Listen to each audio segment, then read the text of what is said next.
So today we're going to break format a little bit. We're going to have questions, not just from the board, but from the Readers Advisory Committee. And two of the members of the Readers Advisory Committee, John Ruprecht and Tristan Kloss, will be asking questions on behalf of the committee. And then there will be other questions that I will ask, or others will ask, on behalf of the board. Okay. So, are we running, Dave? Yeah, you're running. Okay. So, first question, John has. You've consistently criticized the $787 billion stimulus bill that many economists have said protected this country from the worst of the economic downturn. The Congressional Budget Office credited it for creating between 1.4 million and 3.3 million jobs. Do you believe that it helped the economy? If not, on what do you base that? And how would you have accomplished economic relief? Sure. Well, that's a big question. No, I don't believe the stimulus worked, and I think just the objective evidence proves it didn't.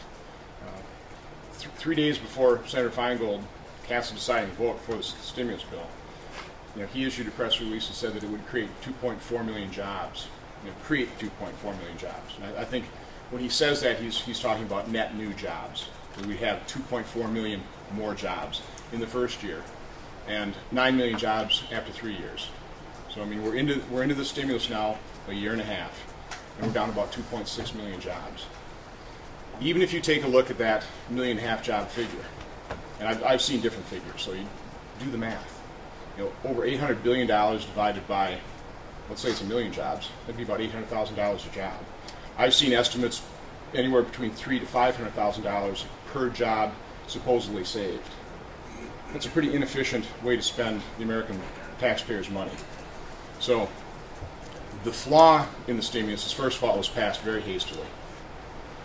So hastily, in fact, that, what was the figure, 72,000 dead people received the tax refund. 17,000 prisoners, I think a total bill of about $22 million. I realize in the scheme of things that's not huge, but it just shows how ineffective the spending's been. What we should have, why was it ineffective? I think it's just a basic misconception of where real jobs, real self-sustaining jobs come from. And they don't come from the public sector. They come from the private sector. So we need to look to the private sector to actually generate real long-term, real self-sustaining jobs. Because even the jobs that might have been saved at a tune of pick the figure, $300,000, $400,000, $500,000 per job, they only lasted a year, maybe two. What's going to happen to those jobs? How are those going to be funded? The private sector creates self-sustaining jobs. It's the private sector jobs through taxation then that actually pays for the public sector jobs. So, what should have we done? I think they should have come into the office, and I don't discount how difficult the economic situation was. But you have to understand what the root cause of it, what caused the collapse. It really was the housing bubble. And that, by the way, was caused by government. But we can get into that later. Let's talk about the solution. What they should have done is they should have come in anticipating the fact that in 2011, next year, all these taxes are going to go up. Taxes on everybody. On a family that makes about $50,000, a four-person family, taxes will go up about $2,100. Are you talking about the Bush tax cuts? Yeah, of 2003.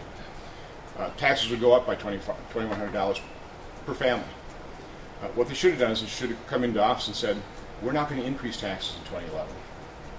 As a matter of fact, what we're going to do is we're going to make those tax cuts permanent. That would have created a great deal of certainty in the economy. And people would know, okay, good. We don't have to worry about our taxes increase in 2011. Instead, they came in and they just threw $800 billion at the problem, more than $800 billion at the problem. What's the only certain thing that occurred from that then was we as taxpayers knew at some point in time that bill's going to have to be paid. So taxes are going to go up, or we're going to reignite inflation. That creates a very unstable environment. It did nothing to create confidence that the economy was going to grow. Businesses certainly didn't take a look at their business and go, okay, now demand's really going to go up, so we're going to invest. Consumers had no confidence that their job was going to be secure, so they didn't spend the tax cut they got. They saved it. They were prudent. You know, their 401k certainly wasn't replenished because business, there's no sign that business was going to improve, so that didn't increase confidence. Businesses just took a look at the situation and go, wow, our taxes are going to go up. They didn't address in the financial regulation bill, the 2,300 pages, okay, more pages of regulation in the financial industry that have been written in the entire history of the U.S. And it's not done being written. There's another 243 rules that are going to be written. So we don't know what's going to happen in the financial markets, other than when I talk to community banks, they realize their compliance costs are going to go skyrocket. If anything, community banks are going to be consolidating into larger banks because they may not be able to survive under these new rules. That creates a high level of uncertainty. Okay? So they pass the stimulus, and then the next thing they turn their attention to, they figure, okay, we fixed the economy. Well, they didn't. They made it worse. Then they spend the next year and a couple months passing this health care bill that a majority, I will argue, the majority of Wisconsinites, the majority of Americans did not want them to pass. We wanted to fix the problems of health care. We didn't want to pass a bill that had the government basically take over health care, which is what this thing is on the path to do. That created a high level of uncertainty. So what they should have done, again, is they should have actually fixed the problems in the financial sector that caused the problem. Fannie and Freddie, forcing banks to make loans to people that couldn't afford their homes. And they should have fixed the too big to fail. Brought confidence back that, okay, now we've got our financial sector fixed. We're not going to increase taxes in 2011. That would have created a stable environment. People would have said, okay, good, we've fixed the problem. And then I think the natural tendency of the American economy is to grow. People want to spend money. Consumers want to spend. Businesses want to invest. Businesses want to grow their business. Businesses do want to employ people. But the direction Senator Feingold supported and the administration pursued was just counter that. 180, they did everything wrong, quite honestly. What's wrong with this math? Because this is the math other people are using. Let's say 2.6 million jobs lost, but 1.4 million jobs to 3.3 million jobs created. That means we would have been in a bigger hole had stimulus not been enacted. Let's correct the math. We're down 2.6 million jobs. Let's say we actually saved 1.3 million. That means we lost, 4 million jobs? That's the real effect. I mean, you got to take a look at the net effect.